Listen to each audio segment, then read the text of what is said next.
અહીંયા આપણને પ્રશ્ન આપેલો છે કે પ્રાથમિક શાળાઓનો અભ્યાસક્રમ કોણ નક્કી કરે છે? ચાર ઓપ્શન આપેલા છે: પ્રાથમિક શિક્ષણ નિયામકની કચેરી, ગુજરાત રાજ્ય શાળા પાઠ્યપુસ્તક મંડળ, ગુજરાત શૈક્ષણિક સંશોધન અને તાલીમ પરિષદ, ગુજરાત રાજ્ય અભ્યાસક્રમ આયોગ. આ ચારમાંથી તમારો જવાબ ABCD માંથી કયો છે? ધડબડાટી બોલાવી દો. હાલો ચાલો, હવે હું તમને વાત કરું તો અહીંયા પ્રાથમિક શાળાઓનો અભ્યાસક્રમ કોણ નક્કી કરે છે એવો પ્રશ્ન હતો. અને આપણને બધાને શું લાગે છે કે અભ્યાસક્રમ જે છે ને, અભ્યાસક્રમ એ આપણને એવું લાગે છે કે ભાઈ પાઠ્યપુસ્તક મંડળ છે એ નક્કી કરતો હશે, કારણ કે જે પાઠ્યપુસ્તકો છે એના ઉપર ગુજરાત રાજ્ય શાળા પાઠ્યપુસ્તક મંડળ એવું લખેલું હોય છે. બરાબર, એવું લખેલું હોય છે એટલે આપણને એવું થયું કે ભાઈ ગુજરાત રાજ્ય શાળા પાઠ્યપુસ્તક મંડળ આ અભ્યાસક્રમ નક્કી કરવાનું કામ કરે છે.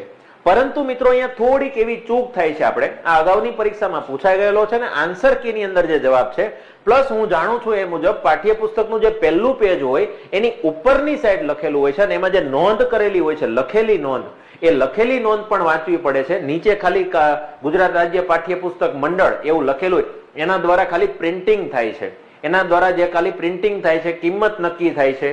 બરાબર, અને કેટલી કોપી છપાવી એ બધું નક્કી થાય, ક્યારે અપડેટ કરવું એ નક્કી થાય. પણ હકીકતમાં અભ્યાસક્રમ કોણ નક્કી કરે છે?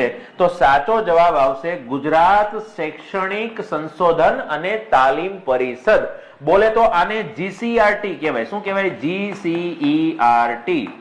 GCERT દ્વારા નાના બાળકો, પ્રાથમિક શાળાના બાળકો છે એનો અભ્યાસક્રમ નક્કી થાય છે. 2018 સુધી માધ્યમિક શાળાઓની અંદર પણ મોટા ભાગે GCERT જ અભ્યાસક્રમ નક્કી કરતું હતું, પરંતુ ધીરે ધીરે SEB એવું બધું. બરાબર, તો આ બધી વસ્તુ ધ્યાન રાખવાની છે કે પ્રાથમિક શાળાનો અભ્યાસક્રમ નક્કી કરવાનું કામ કોણ કરે છે? તો યાદ રાખવાનું છે GCERT, જેને ગુજરાતીમાં આપણે ગુજરાત શૈક્ષણિક સંશોધન અને તાલીમ પરિષદ તરીકે ઓળખીએ છીએ.